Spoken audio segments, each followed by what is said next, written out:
എൻസൈക്ലോവിങ്സിൻ്റെ പുതിയൊരു വീഡിയോയിലേക്ക് നിങ്ങൾക്ക് ഏവർക്കും സ്വാഗതം. ഈ വീഡിയോയിലൂടെ നിങ്ങളുമായി ഷെയർ ചെയ്യുന്നത് ഇന്നേ ദിവസങ്ങളിൽ വന്നിട്ടുള്ള വളരെ പ്രധാനപ്പെട്ട അറിയിപ്പുകളാണ് ഉൾപ്പെടുത്തിയിട്ടുള്ളത്. നമ്മുടെ വീഡിയോസ് ആദ്യമായി കാണുന്ന സുഹൃത്തുക്കളാണെങ്കിൽ ആദ്യമേ തന്നെ ചാനൽ ഒന്ന് സബ്സ്ക്രൈബ് ചെയ്യുക. അപ്പോൾ നമുക്ക് വിശദാംശങ്ങളിലേക്ക് കടക്കാം. ഏറ്റവും ആദ്യത്തെ പ്രധാനപ്പെട്ട അപ്ഡേറ്റ്, ബംഗാൾ ഉൾക്കടലിൽ ന്യൂനമർദ്ദം രൂപപ്പെടാനായിട്ട് സാധ്യതയുണ്ട്. ഇതിനെ തുടർന്ന് കേരളം ഉൾപ്പെടുന്ന തെക്കേ ഇന്ത്യയിൽ അതിതീവ്ര മഴ ലഭിക്കുവാനായിട്ട് സാധ്യതയുണ്ടെന്ന് കേന്ദ്ര കാലാവസ്ഥാ നിരീക്ഷണ കേന്ദ്രത്തിന്റെ മുന്നറിയിപ്പ് വന്നിരിക്കുകയാണ്. ജൂൺ 13 മുതൽ 18 വരെയാണ് അതിതീവ്ര മഴയ്ക്കുള്ള സാധ്യത. ജൂൺ 12 കൂടി തന്നെ ബംഗാൾ ഉൾക്കടലിൽ രൂപം കൊള്ളുന്ന ന്യൂനമർദ്ദം പടിഞ്ഞാറൻ തീരത്തേക്ക് നീങ്ങുവാനാണ് സാധ്യത. ഇതോടുകൂടി 6 ദിവസം കേരളം, തമിഴ്നാട്, കർണാടക സംസ്ഥാനങ്ങളിൽ ശക്തമായിട്ടുള്ള മഴ പെയ്യുന്നതാണ്. കൂടാതെ 40 മുതൽ 50 കിലോമീറ്റർ വരെ വേഗതയിൽ ശക്തമായിട്ടുള്ള കാറ്റിനും സാധ്യതയുണ്ട്. ന്യൂനമർദ്ദം കേരളത്തെ സാരമായിട്ട് ബാധിക്കുമെന്നാണ് കണക്കുകൂട്ടുന്നത്.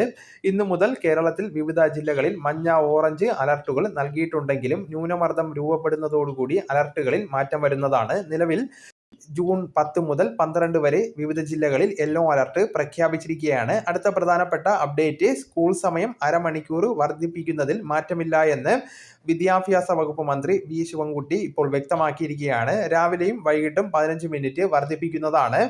അടുത്ത ആഴ്ച മുതൽ ഇത് നിലവിൽ വരുമെന്നും അറിയിപ്പ് നൽകിയിട്ടുണ്ട്. അക്കാദമിക കലണ്ടർ ഉടൻ തന്നെ തയ്യാറാക്കുമെന്നും മന്ത്രി വ്യക്തമാക്കിയിട്ടുണ്ട്.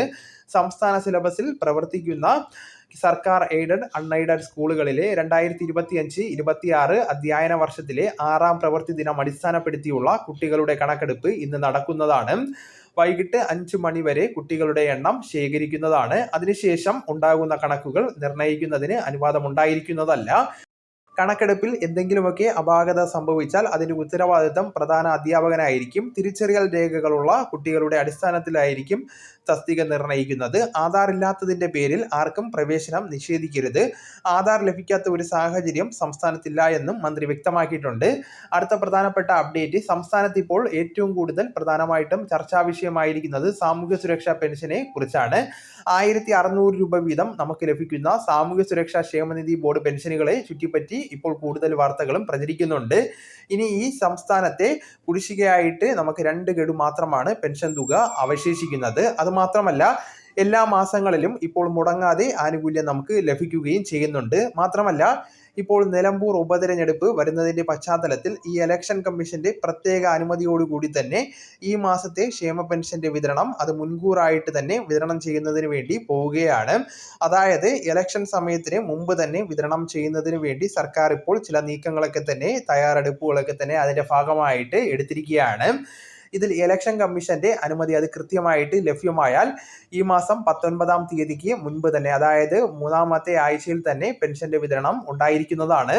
സംസ്ഥാനത്തെ സാമൂഹ്യ സുരക്ഷാ ക്ഷേമ പെൻഷൻ വാങ്ങുന്ന എല്ലാവരും തന്നെ ഈ അറിയിപ്പ് ശ്രദ്ധിക്കേണ്ടതാണ്. സർക്കാർ കുടിശ്ശിക വച്ചിരിക്കുന്ന 5 ഗഡുകളിൽ കഴിഞ്ഞ പ്രാവശ്യം 2 ഗഡുക്കൾ നൽകിയിരുന്നു. ഏറ്റവും ഒടുവിലായിട്ട് 1 ഗഡു പെൻഷൻ കൂടി വിതരണം ചെയ്തു. ഇനി ലഭിക്കാനുള്ളതാകട്ടെ 2 ഗഡുക്കളാണ്. ഇത് തദ്ദേശ തെരഞ്ഞെടുപ്പുകൾക്ക് മുമ്പ് തന്നെ, അതായത് ഒക്ടോബർ, നവംബർ മാസങ്ങളോടുകൂടി തന്നെ നമ്മുടെ സംസ്ഥാനത്ത് വിതരണം ചെയ്യുന്നതാണ്. അപ്പോൾ ഈ വിവരം നിങ്ങളുടെ സുഹൃത്തുക്കളിലേക്കും മറ്റ് ഗ്രൂപ്പുകളിലേക്കും കൂടെ ഷെയർ ചെയ്യുക. നമുക്ക് തുടർന്നും വിജ്ഞാനപരമായിട്ടുള്ള മറ്റ് വീഡിയോസും ആനുകാലിക വിവരങ്ങളുമായിട്ട് വീണ്ടും കാണാം. അതുവരെ ഗുഡ് ബൈ.